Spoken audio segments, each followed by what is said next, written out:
Mehmet Ali Kulat Beyefendi ile devam ediyoruz. Kendisini hepimiz yakından takip ediyoruz, tanıyoruz. Saha araştırmalarıyla maruf bir şahsiyet.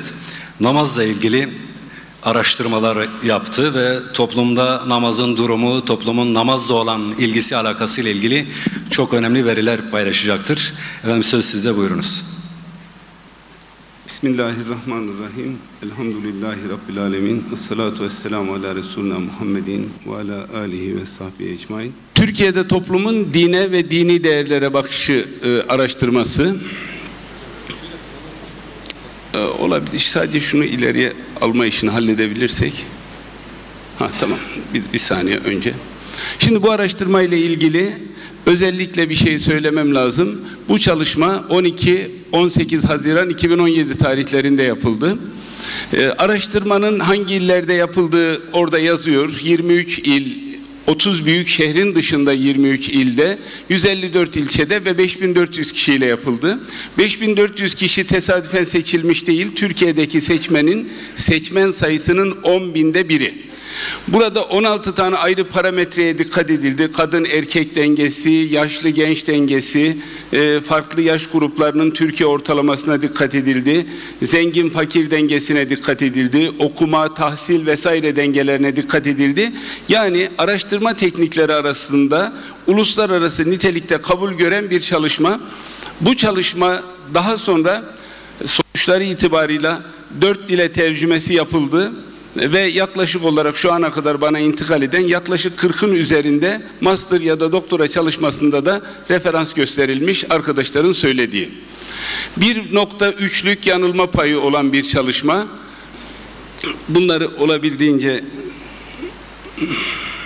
herhalde şunu kullanmada biraz zorluk yaşayacağız ama kadın erkek dengesi, evet, dikkat ederseniz burada ideal kadın erkek dengesi tabii 50+50 olmasıdır. Ama erkekler biraz daha fazla katılmış genel itibariyle. Yaş aralıklarına dikkat edebilirsiniz. Türkiye'nin genel yaş ortalaması dikkate alınmıştır. Yani tamamen bilimsel yapılmaya çalışılmıştır. İlk sorduğumuz soru şu, burası önemli. Allah'ın varlığına, birliğine, bizi yaratıp yaşattığına inanıyor musunuz diye insanlara soru sorduk. Biz insanların sadece cevaplarını yazdık. Yani burada bizim bir yorumumuz yok. Yorumları yan tarafa ben kendime göre yaptım. Daha ayrıntılı yorumlar olarak bu çalışmayı Türkiye'yi yöneten bütün siyasi partilere, mecliste temsil edilen bütün siyasi partilere ve iktidarın bütün yetkilisi olan insanlara tarafımdan ulaştırıldı. Ama dikkate alınıp alınmaması kendilerinin takdiri. Allah'ın varlığına, birliğine, bizi yaratıp yaşattığına inanıyor musunuz diye sorduğunuzda toplumun %86'lık bölümü inandığını ifade ediyor araştırmaya katılanların. %6'lık bir bölümü evet Allah'ın sadece varlığına, bizi yarattığına inanıyorum ama her şeye karışacağını düşünmüyorum diyor. İlginç bir şey. %4'lük bir bölüm hayır Allah'a inanmıyorum diyor. Bu Türkiye'nin %99 Müslüman olduğu teziyle ilgili ilginç bir sonuç. Bunu öncelikle belirtmiş olayım. Meleklere inanıyor musunuz diye sorduğumuzda temel sorun şu: toplumun bir kısmı meleklerin batıl inanç olduğunu düşünüyor. Meleklere imanın batıl olduğunu düşünen Türkiye'de böyle insanlar var. Yani bunu öncelikle söyleyelim. %75 evet meleklere inanıyorum. %15 garip bir şekilde hayır gözümle görmediğim varlıklara inanmam diyor. %10 görüş belirtmemiş. Bunu da belirtmiş olalım. Kur'an-ı Kerim ve diğer kitapların vahiy ile geldiğine inanıyor musunuz diye sorduk. Vahyin ne olduğunu ne kadar biliyorlar ayrı bir mesele maalesef toplumda. Evet inanıyorum diyen %76, hayır inanmıyorum diyen %14, cevap yok diyen %10. Evinizde Kur'an-ı Kerim var mı ve düzenli aralıklarla okuyor musunuz diye soru soruyoruz. Özellikle tabii namaz platformu bu çok önemli işler gördü bugüne kadar. Kur'an-ı Kerim konusunda Türkiye'de son yıllarda pek çok farklı vakıf, dernek Türkiye'de Kur'an-ı Kerim dağıttı, gazeteler verdi insanlara. Ama bütün bunlara rağmen Türkiye'de evet evimizde Kur'an-ı Kerim var, düzenli aralıklarla Kur'an-ı Kerim okuyoruz diyen toplumun 1/4'lik bir bölümü. %32 evet evimizde Kur'an-ı Kerim var ama pek okuduğumuz söylenemez diyor. Hayır evimizde Kur'an-ı Kerim yok diyen %33'lük bir kesim var. Lütfen bu rakamlara bakarken şuradaki cemaatin durumuna göre değerlendirmeyin. Türkiye buradan ibaret değil. Onu iyi düşünün. Yani Türkiye'nin her tarafını gözünüzün önüne getirin. %10'luk bir kesim cevap yok, kararsız kalmış. Peygamberlere inanıyor musunuz? Hazreti Muhammed sallallahu aleyhi ve sellem sizin için her anlamda örnek alınacak bir rol model, örnek insan mıdır? Bir şeyi söyleyeyim, biz bu araştırmayı yaparken tamamen profesyonel bir ekip gönderdik sahaya. O çocuklara öncesinden eğitim verdik. Yani sadece kağıdı eline tutuşturmadık. Anlamadığı soruyu anlaması için tekrar ve tekrar anlattırdık. Ona rağmen alınmış cevaplar bunlar. Evet, peygamberlere inanıyorum, benim için her anlamda rol modeldir diyen toplumun yaklaşık 3'te 2'lik bir kesimi, %63'lük bir kesim. Evet, peygamberlere inanıyorum ama bazı konularda örnek alsam da benim için her konuda Hazreti Muhammed örnek alınacak model değildir diyen bir kesim var. Hayır, peygamberlere inanmıyorum diyen bir kesim var. Cevap yok diyen bir başka kesim, rakamlar karşınızda. Kadere, hayır ve şerrin Allah'tan geldiğine inanıyor musunuz? Evet, kadere, hayır ve şerrin Allah'tan geldiğine inanıyorum diyen bir %55'lik kesim var. Dikkat edin, kavramlar soyutlaştıkça inanma ve onları kabul etme noktasında sorun var. Toplum anlamakta zorlanıyor. Bir de hak ve batılı birbirine karıştıran bir cemiyet var. Yani kaderle nazarı karıştıran bir toplum var. Çok başka alt başlıklar anlatabilirim. Evet, kadere inanıyorum ama insan kendi kaderini yapar diyen, ya da evet, kadere inanıyorum çünkü insanın zaten hiçbir iradesi yok diyen bir kısmı Mutezile'ye, bir kısmı Cebriye'ye sapmış bir toplum var. Tabi ne Mutezile'yi biliyor ne Cebriye'yi biliyor, onu da belirtmiş olalım. Öldükten sonra dirileceğinize ve bu dünyada yaptıklarınızdan hesaba çekileceğinize inanıyor musunuz dediğimizde, evet, öldükten sonra dirileceğime ve hesaba çekileceğime inanıyorum diyen bir %73'lük kesim var. Bir şeyi söyleyeyim, bazı rakamlar arasında tenakuz görebilirsiniz. Yani hem Allah'a inanıyor hem birine inanmıyor meselesi olabiliyor. Dikkat edebilirsiniz bunlara. Bunlar toplumun din konusunda kafasının çok karışık olduğunu göstermesi bakımından önemlidir. Yoksa matematiksel olarak ki ilahiyat dekanlığını yapan hocamız da zaten matematikçiymiş. Matematiksel verilerden daha çok sosyolojik analizlerin üzerinde duruyoruz. Evet, öldükten sonra dirileceğime inanıyorum ama hesaba çekileceğime inanmıyorum diyen bir kesim var. Nasıl bir inançtır ayrı mesele. Ben asla hiçbir araştırmamda, bazı gazeteciler öyle yazdılar, deizm, ateizm gibi kelimeler kullanmadım. Çünkü deizm ve ateizm kelimelerini de bilmiyor toplum. Yani deizm neye denir, ateizm neye denir, onlar da birbirine karışıyor. Hayır, öldükten sonra dirileceğime ve bu dünyadan yaptıklarımdan hesaba çekileceğime inanmıyorum diyen bir kesim var. Dikkat edin, yani bu rakamlar çok vahim rakamlar, %9'luk bir kesim. Kur'an-ı Kerim'i Arapça hattından okuyabiliyor musunuz diye bir soru var. Evet, okuyabiliyorum diyenler yaklaşık toplumun 1/3. Hayır, okuyamıyorum diyenler maalesef çok yüksek, hala %54. Son 2 yılda artmış olabilir. Şimdi biraz sonra söyleyeceğim. FETÖ okullarının kapanmasının bu memlekete bir hayrı olmuştur. İmam Hatip okullarına dönüşmüşlerdir. Bu anlamda belki İmam Hatip sayısının hızlı artışının etkisi olmuş olabilir. Bu çalışma dediğim gibi 2 yıl öncesine ait, oranlarda küçük değişiklikler olabilir.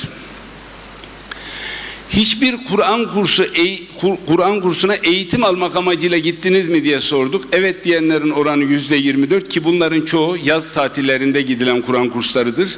%65 gitmediğini ifade ediyor. Bu da ayrı bir durum. Tabii ben bunları anlatırken Batman'da anlatacağımı düşünmemiştim. Onu öncelikle söyleyeyim. Batman'da bu rakamın çok daha yüksek olacağını, yani Kur'an kursuna gitme oranının daha yüksek olduğunu biliyorum. Ama emin olun, Türkiye Batman'dan ibaret değil. Yani bu çalışma için İHH, bugün herhalde İHH'dan bir arkadaşımız da vardı. İHH gençlerini topladı. Türkiye'nin farklı illerinde bu konuyla ilgili konferanslar verdim. Gittiğimiz iller arasında Muğla falan gibi illerde vardı. Bilginiz olsun yani. Türkiye'de başka illerde var. Kur'an-ı Kerim'in Türkçe mealini okudunuz mu meselesi bana göre en mühim konulardan bir tanesi. Burada bunu söylemek benim için çok önemli. İmam Hatip okullarında, dini eğitim veren diğer yerlerde mutlaka Kur'an-ı Kerim'in mealini mealci olmak için değil. Yani bir de öyle bir sıkıntı da var. Olmak için değil ama Kur'an-ı Kerim'i anlamaya bir başlangıç, bir giriş kapısı olsun diye Kur'an-ı Kerim'in mealini mutlaka çocuklarımıza okutmamız elzem bir konu. Bu noktada Bediüzzaman'ın meşhur sözünü hemen hızlıca söyleyelim. Bir adam ki 40 sene namaz kılar, günde 40 defa Fatiha okur, Fatiha'nın anlamını bilmez, hamakat derecesinde ahmaktır diyor. Bakın çok ilginç, bu tür soruları biz kamuoyu araştırmalarında biraz katılımcının dikkatini çekmek için, biraz da ertesi gün gazetelerde manşet olmak için sorarız. Bu soru onlardan birisi. Cennete gideceğiniz kesin olsa şu an cennete gitmek için ölmeyi düşünür müsünüz diye bir soru sorduk. Niyetimiz biraz daha işin magazin tarafıydı. İnsanlar çok istemiyor, haberiniz olsun, dünya tatlı. %65 hala burada kalmayı, sevabını çoğaltmak için burada kaldıklarını düşünebiliriz. Kararsızlar aslında hayır cephesinde, söylemeye utandıkları için öyle diyorlar, bilginiz olsun. Peygamberimiz Hazreti Muhammed sallallahu aleyhi ve sellemin hayatını hiç okudunuz mu cümlesi şu anlamda önemli. Milli Eğitim Bakanlığı'nı bu anlamda eksik olmakla birlikte ben şahsım adına okullarda siyer dersinin tercihli ders haline getirilmesinden dolayı teşekkür ederim. Ama bir eksik olduğunu, hala çok iyi noktada olmadığını, tercih oranlarının bazı şehirlerde, özellikle batıda maalesef çok az olduğunu özellikle belirtelim. Bu noktada din kültürü ve ahlak bilgisi hocalarına, Diyanet yetkililerine çok iş düşüyor. Mutlaka bu anlamda bir tahşidat yapma, bir reklam yapma, bir anlatma çok çok önemli. Çünkü Efendimiz Aleyhisselatü Vesselam'ın hayatını bilmeden, en azından ona ait şeyleri bilmeden dini bilmek çok da mümkün olmayacak gibi görünüyor.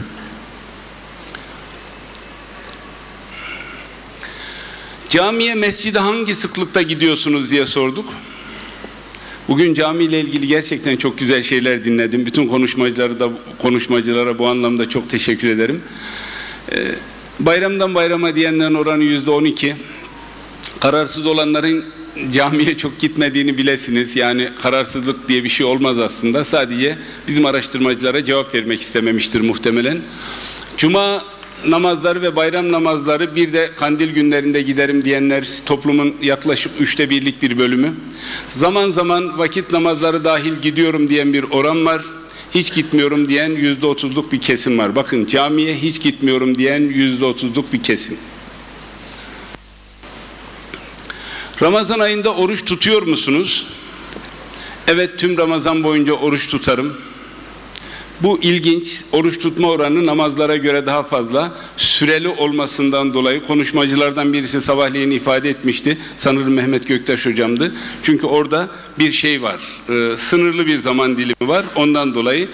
Evet, ama tüm Ramazan boyunca değil, Ramazan'ın bir kısmında oruç tutarım diyenler %25'lik bir bölümü oluşturuyor. Yani yaklaşık %70 kısmen de olsa oruç tutuyor toplumda. Hayır, hiç tutmam diyen bir kesim var, %20'lik bir kesim. Şimdi bana şunu soruyorlar, diyorlar ki yani bu kadar yüksek mi tutmayanların oranı? Türkiye'de ya Ramazan orucu tutmayan bazı mezhepler falan var. Yani bütün bunları dikkate almak lazım. Öyle değil mi? Yanılıyor muyum? İslam diniyle ilgili bilgiler daha çok hangi kaynaklardan öğreniyorsun? İşte asıl şimdi soruya geldik. Çok değerli seydaların olduğu, hocaların olduğu bir yer var. Bu oranda en yüksek, memleketin en kıymetli hocası Google dede. Google hoca. En kıymetli hoca o. Herkes ona soruyor. Herkes elindeki telefonda herhangi bir dini bilgi almak istediğinde oraya soruyor. Peki bu ne anlamda önemli? Biraz önce değerli Abdullah Yıldız hocamın ifade ettiği şekliyle bizim o alanı, sosyal medya mecrasını kesinlikle ihmal etmememiz gerekiyor. Sadece bu anlamda değil, kısa filmlerle, videolarla, YouTube kanallarıyla o alanda doğru İslami bilgileri toplumun her kesimine hitap edecek düzeyde, algılara açık bir şekilde sunmamız gerekiyor. Dini kitaplara bakarım diyen %30'luk bir kesim var. Bu oran gittikçe aşağıya iniyor. Bugünlerde bir gençlik araştırması yapıyoruz. Gençlik ve Spor Bakanlığı için yaptığımız araştırmada bu oranın daha aşağıya indiğini, internetin daha yukarı çıktığını görüyoruz. Çok hızla yer değiştiriyor. Birine sorarak diyenlerin oranı %20, kararsız diyenlerin oranı %5. Birine sorarak diyenlerin genel özelliği, alt başlıklar da var. Ben burada hızlı geçiyorum. Daha çok bir tarikatla iltisaklı olan insanlar daha çok birilerine soruyorlar. Onu da belirtmiş olalım. Yoksa kimse gidip cami hocasına bir şey sormuyor yani. Hangi sıklıkla namaz kılıyorsunuz diye bir soru sorduk. 5 vakit namaz kılıyorum diyenler, burada hemen söyleyeyim, 5 vakit namaz kılıyorum diyenlerin oranı %22, çoğunlukla kadınlar. Arada vakit namazları kılarım ama cumalar ve teravihleri, bayram namazlarını tam kılarım diyen %26. Arada cuma namazlarını, teravihleri ve bayram namazlarını kılarım diyen, yani 5 vakit namaz kılmayan kişi oranı %24. Hiç namaz kılmıyorum %22. Kararsız cevap yok, %6'lık bir kesim. O %6'yı öbür tarafa, yani namaz kılmıyorum'a birleştirebilirsiniz. İlginç bir soru. Herhangi bir dini cemaate veya tarikata bağlı bulundunuz mu, bulunuyor musunuz? Bu soruyu biz geçmişte de sormuştuk başka bir araştırma sırasında, ama din araştırması değildi. O zamanlar Türkiye'de darbe olmamıştı ve FETÖ ortaya çıkmamıştı. Bu oran tam tersiydi. Burada evet diyenler sadece %15, hayır diyenlerin oranı %60. Bu hayır diyenler gerçekten hayır olduğu için mi hayır diyorlar? Yoksa başka endişelerinden, korkularından falan mı diyorlar? Orada tereddütlerim var. Ama özellikle 15 Temmuz darbe girişimi sonrasında toplumun cemaat ve tarikatlara kuşkuyla baktığı yönünde bir algı var. Hem onlara kuşkuyla bakma gibi bir algı var. Yani FETÖ sadece FETÖ olarak darbe vurmadı. Türkiye'deki dini grup ve cemaatlara toplumun olumsuz bakması gibi bir olumsuzluğa neden olmuştur. Onu öncelikle söyleyeyim. Biz bu çalışmayı yaptığımızda darbenin üstünde daha yeni bir yıl geçmişti. Dini bir cemaat görünümlü FETÖ terör örgütü tarafından yapılan 15 Temmuz darbe teşebbüsü dini grup, cemaat ya da tarikatlara bakışınızı etkiledi mi dediğimizde %35'lik bir kesim dini grup, cemaat ve tarikatlara olumsuz ya da şüphe ile bakmama neden oldu dedi. Yani 1/3'lik bir kesim. Yani sadece FETÖ'ye değil, dini gruplara karşı da maalesef kötü bir örnek oldu. %50'lik bir kesim bu cemaatlarla ilgili, tarikatlar, gruplarla ilgili bunların devlet tarafından denetlenmesi konusunun üzerinde durdu. %12'lik kesim ister cemaatlerin içinde olsun, ister dışında olsun, benim zaten bunlara bakışım aynıydı diyen bir kesim var karşımızda. Burada tabi dini cemaatlerin devlet kurumları tarafından denetimi bugünkü iktidarlar tarafından sorun olmasa bile başka bir iktidarda farklı sıkıntılara neden olabilir. Dolayısıyla bu denetleme meselesini önüne gelen ağzına pesenk yapıyor, söylüyor. Bu çok tehlikeli de bir sonuç doğurabilir. Geçmişte gelip Kur'an kurslarında takke arayan, tesbih arayan iktidarların olduğu dönemleri de yaşadığımız için biz bu endişemizi de beraberinde ifade ediyoruz. Bakın çok ilginç bir soru. Dua eder misiniz? Hangi sıklıkta dua edersiniz dediğimizde toplumun çok büyük kısmının bunun içerisinde ortalama olarak baktığınızda inananlardan daha fazlasının dua ettiğini görüyorsunuz. Yani inanmayan adamların bile zaman zaman ya da imanın bazı esaslarında şüphesi olan insanların bile zaman zaman dua ettiğini görüyorsunuz. Meşhur bir söz vardır. Derler ki uçakta giderken türbülans olduğunda ateistler bile ya Allah demeye başlarlar. Korku ilginçtir. Yine genç kardeşlerimiz için bir soru bu. Eş seçiminde eşinizin dinine düşkün biri olması sizin için ne kadar önemlidir? Çok önemlidir diyenler %51, kısmen önemlidir diyenler %24, yani yaklaşık toplumun %75'i bunu önemsiyor. Geri kalan kesimde benim için önemli değil diyor. Bu alanda evet, ilginçtir. Erkekler daha dindar hanım istiyorlar. Evet. Eşinizin dini değerlere bakışı ve yaşayışı sizinle kıyaslandığında nasıl olmalıdır diye sorduk. Benim kadar dindar olmalıdır diyenler sadece %30. Benden daha dindar olmalıdır diyenlerin oranı ise %45. Yani toplumun büyük kısmı alacağı hatunun ya da evleneceği beyefendinin kendinden daha Müslüman olmasını istiyor. Siyasi bir seçimde belediye başkanı, milletvekili vesaire seçerken adayın dinine düşkün biri olması sizin için ne kadar önemlidir diye sorduğumuzda Türkiye'nin siyasi ortalaması çıkıyor. Onu söylemiş olayım. %51 çok önemli, kısmen önemli. %24 önemli değil, %20 vesaire. Bu soru çok tartışılan bir soru oldu. Bu soruyu da biz bazı gazetelerde manşet olduk. Sanki bu çalışmayı yaptıktan sonra halifeyi getirecekmişiz gibi algılandı. Darbeden hemen sonra olduğu için sorduk. İslam ülkelerinin, Hristiyan ülkelerinin dini lideri papalık gibi halifelik benzeri bir dini liderliğe ihtiyacı olduğunu düşünüyor musunuz diye sorduğumuzda doğrusu %54'lük bir oran bizim için önemliydi. Toplum bunu isterken bildiğimiz anlamda Osmanlı'daki halifeyi istemese bile, yani kastettiği bu olmasa bile İslam dünyasının başsızlığını toplum görüyor. Onu öncelikle söylemiş olalım. İslam dünyasının sahipsizliği görülüyor. Günah işlediğinizde pişman olur musunuz da pişman olmam diyen %2'lik bir kesim beni daha çok şaşırtmıştır. Yani bir adam günah işler nasıl pişman olmaz? Tabii o günahla neyi kastettiğine de bağlı bir durum. Burada toplum büyük kısmı itibariyle pişman olduğunu ifade ediyor. Şimdi bu soru en çok tartışılan soru oldu maalesef. Gusül abdesti alır mısınız diye sorduk insanlara. %65 evet asla gusül abdesti olmaksızın dışarı çıkmam dedi. %17 ara sıra gusül abdesti alırım dedi. %13 gusül abdestini bilmiyorum ya da almam dedi. %5 kararsız, cevap yok.